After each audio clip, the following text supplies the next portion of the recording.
Hey, Cameron, I appreciate you taking the time today just to walk through a little bit of your experience working together. A lot of people think about or have heard about, hey, maybe I could get a coach to help me, but they have no idea really what that means or what coaches do or specifically what I do.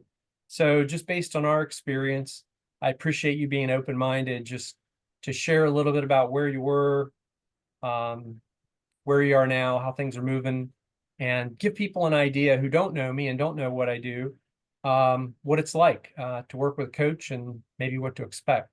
So again, I appreciate you jumping on today. Yeah, absolutely. Happy to share my experiences. My name's Cameron Unger. I own Trash and Stash Junk Removal. We started in April of 2020-21. Trash and Stash I always tell people it's a COVID baby. So I used to be in the events industry, something completely different.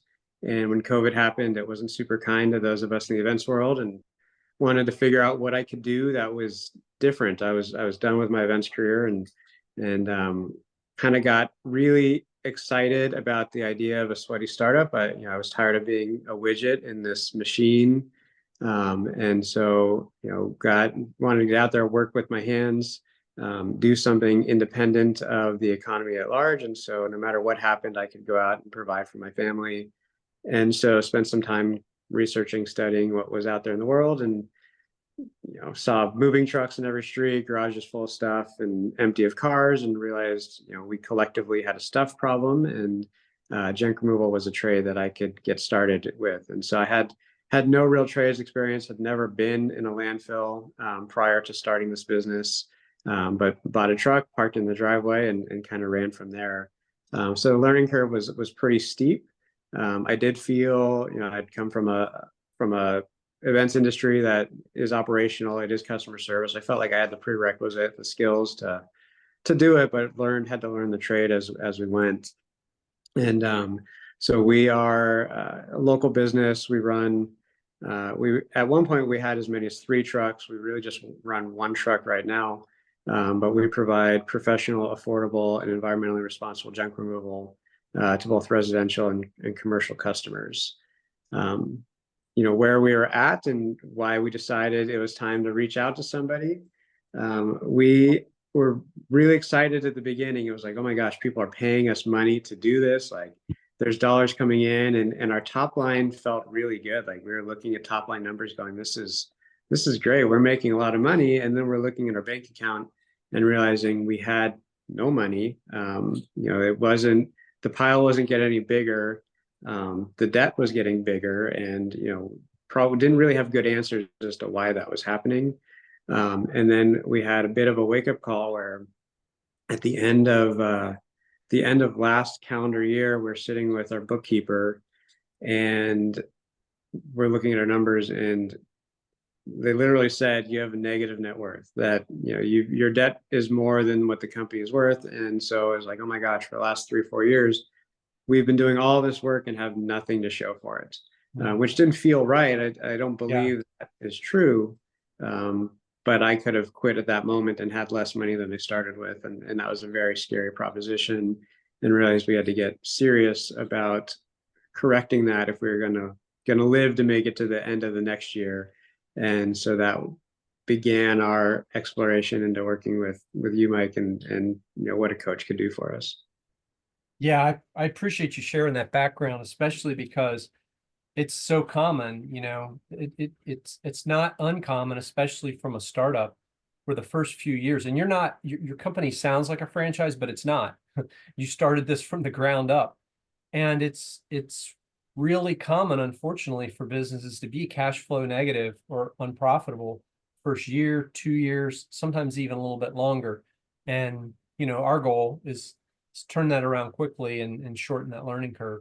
So we were talking a little bit earlier, and you had mentioned that before you hired me as your coach, you had tried another approach, not necessarily the coaching, but you want to talk a little bit about that? About Yeah, when I started the business, it was COVID, and so there's a lot of my peers who are out of work like me. We're all former events people, and so I brought in people who were sharp, who had opinions that mattered to me, And so included them, in our business. And most of them didn't work out for various reasons. Some of it was a hobby, and they felt like it was fun while they were out of work, but needed to pursue other things. Right. Some of it was conceptually they liked the idea, but the practicality of doing blue collar work and the things associated with that were maybe not what they expected.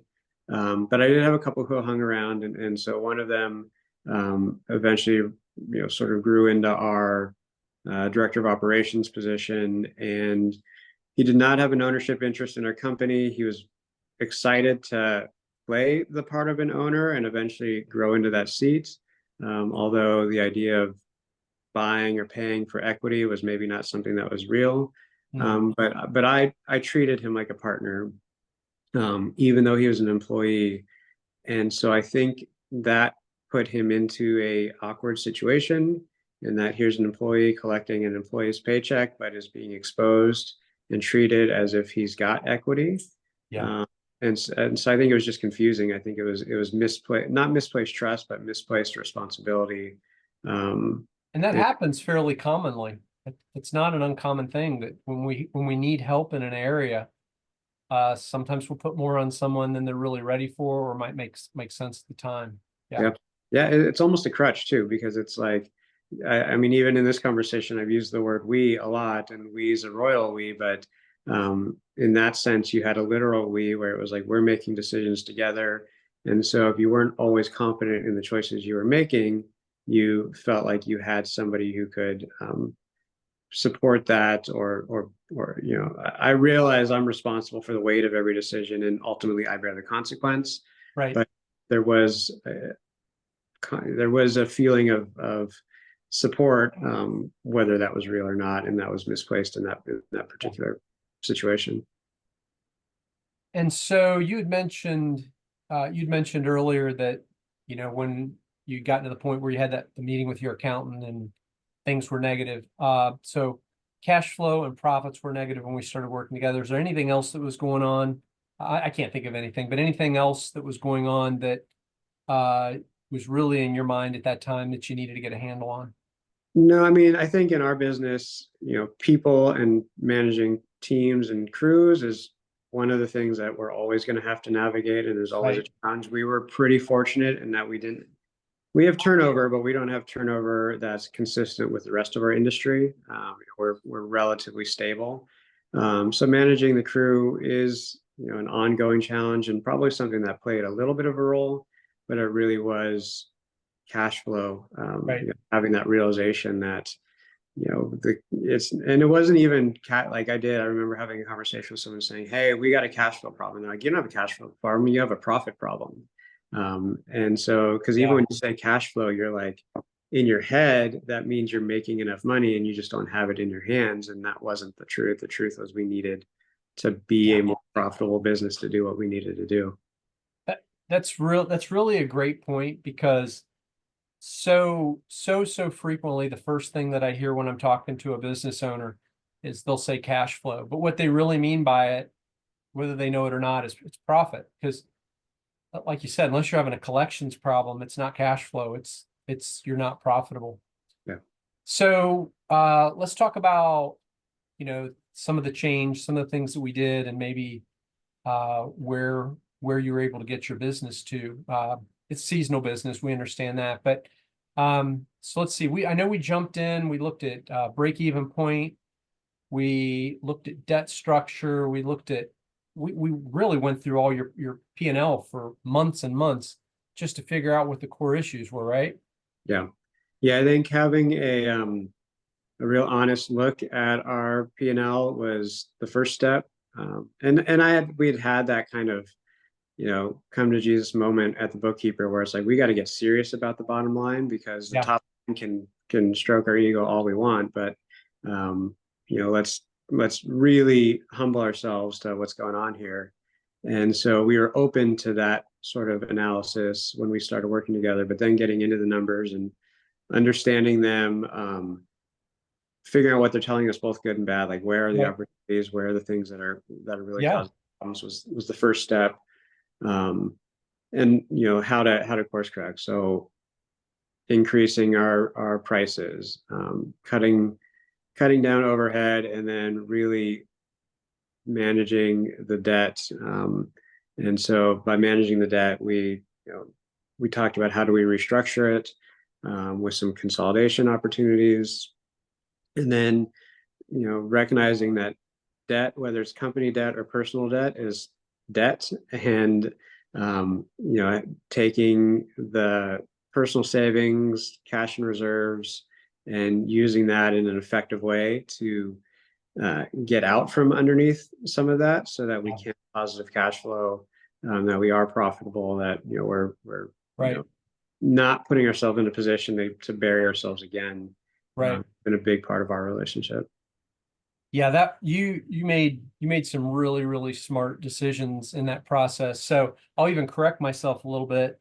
Cash flow is beyond collections, because what so many people don't think about until they really sit down and measure it is you have your income, you have your expenses, but then payments on any type of debt service, personal or business, that aren't leases, those don't show up in your profit, but they sure need a check every month. So the only part of those that are expenses would be deductible interest. But that ended up being the next level. So first we figure out what's the break-even point for your business in terms of sales and expenses. And that wasn't that bad. There were some things that needed to change, but we worked on that.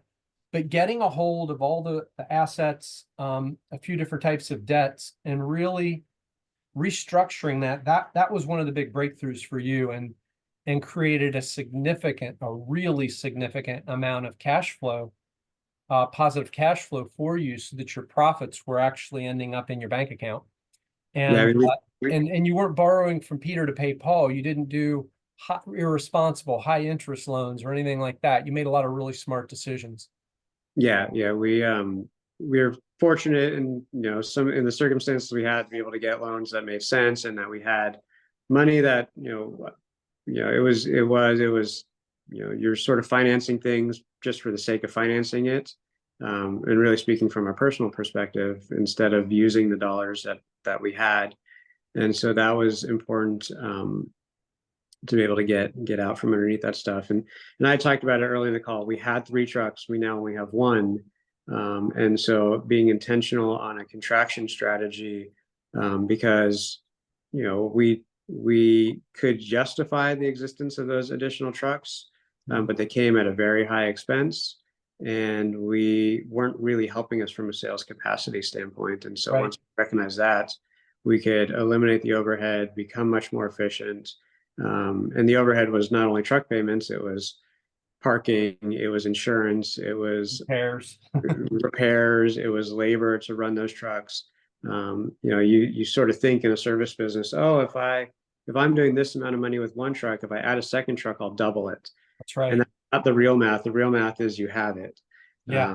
And so recognizing that was super important, because we were able to clear out a ton of overhead.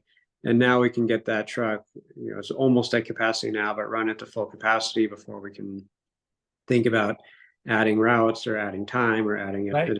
crews. That's right. And you have a backup strategy if that truck's not available, but it also has put you in a position where, with some other changes we can touch on, where there's other ways to get that revenue. You could have some swing people, some part-time people, where you pick up an evening or a weekend. And the plan is to expand, but it's to expand at the speed of profit, right? So everything is full speed ahead now, because you've gotten your business down to the level where it's profitable. You have capacity. Even with one truck, you have capacity to do, I think, what did we figure out the other day? You're at most 80%, or was it 60%? I can't remember. Yeah. With the additional truck, we've got about another 40% to go before we're Yeah. really out. Yeah. And so you just really put yourself in a great position, and getting back to profitability, and now taking the profit and the cash flow that you have and redeploying that. We're talking about redeploying that into marketing, right? Yeah. Yeah. Exactly. I mean, Dave Ramsey talks about what you just said, growing at the speed of cash. And so now we're in a position to do that, where we can be profitable in the here and now and continue to set ourselves up to grow moving forward. And through this process, we've had staff, we've restructured staff. And so that's changed the way we make decisions. It's now changing the way we allocate resources. So now money can go, we never had a marketing budget before. It was going to overhead, it was going to labor. We now have money that we're able to put into a marketing budget, which should generate more sales, which should generate more opportunities to allow us to reach our capacity and to continue to grow at that speed of cash or speed of profit. Yeah, you guys have really done a great job. And then also just restructuring the comp plan so that it was tier based on, the level of sales. The busier the week is, the more the guys can make. And that's helping you attract another type of person too. Yeah, the comp plan change, and that's a good point, has been a big one for us because it allows everybody to share in the company's successes. It allows us to talk about margins on a daily basis with even our frontline crew. And from a recruitment standpoint, we're no longer seeking or finding people who are just looking for hourly work, who are flipping through jobs every 6 months. We're able to talk about career positions for people where they can make real significant money, and we all benefit from their efforts. Yeah. Yeah, and you'd shared this a few weeks back where right after you changed the comp plan, it immediately showed itself because there was an opportunity to do a job later in the day, and instead of the guys complaining about it, they're like, yeah, we can make that happen, right? Yeah, we're seeing it at the end of the day, we're seeing it at the end of the week, and we're definitely seeing it at the end of the month where it's like, yeah, I think I can come in on Saturday to do those couple things if you need me to. Yeah. So they're definitely sniffing it out, which is great. Yeah, it's an exciting time for you. One last thing really on the hiring process. How did the hiring process that we talked through and implemented, how did that change things? What did in terms of the quality of people that you get, the amount of time that you had to invest, how has that contributed to the improvement? Yeah, I mean, over the course of our history, we've struggled with hiring. I mean, it started with I was hiring people within my circle, and that was not a great strategy for a lot of reasons. And then when we expanded out of that, we are really sort of hunting Indeed, hunting Facebook to varying degrees of success. We'd have people who would, I mean, and we sort of rotated between, do we overinvest in people? So we have this candidate we meet on Indeed and we throw everything at them. Hey, like come here, here's your uniforms, here's this, here's that, here's this. And then they don't show up. And now you've got a lot of resources invested in somebody that, wasn't heavily invested. Or do you not throw a lot of resources and let them show their commitment and then you invest more heavily in them? But now you've got somebody who's not quite fully read in and you're sort of waiting to see who makes the first move. And so those weren't super effective strategies for us. After we put the comp plan in place, we followed the process of having a totally different sort of job description. That Almost like an advertisement. Imagine that, right? Yeah, I mean, it really spoke specifically for who we were looking for. And then the process was different. So, we had them talk to us. We, invited them to group interviews. We did job share. It was a very different experience. And as a result, we hit on a much higher percentage of applicants. And I think they felt valued in the process, and we felt confident that the people who we ultimately offered jobs to were going to be fits from the beginning rather than this wait and see approach. It was so far has been very effective, and excited to continue to have it play out as we move forward. Well, you start building an organization of people who you were upfront with them about the values, the expectation, the opportunity, and guess what? They actually want it. Yeah, So they're no surprise on either side. Yeah, yeah, they're actually excited to be part of the team. Well, that's super. Well, last thing I guess is, sometimes people are on the fence. Got gosh, should I click the link? Should I set an appointment? Should I find out more about coaching and how it might help my business? If somebody's on the fence, what would be your advice to having them spend some time with me and just see? Yeah, I mean, no, I think if nothing else, one phone call will show you a whole lot. And so having that conversation where you start to ask yourself questions that, I always tell people, like, I have all these great ideas in my head, and then I have to say them out loud to somebody, and maybe they're not as great as I thought. And so even having that initial conversation is super helpful to just get ideas, get feedback. But it has been definitely an accelerator in our business, because the things we've discovered along the way, we might have discovered, but it might be 6 months, it might be a year, it might be 10 years. We may have never gotten there, because if we didn't address the profit and cash flow issues we had in last year, we may not be sitting here today. And so But you are.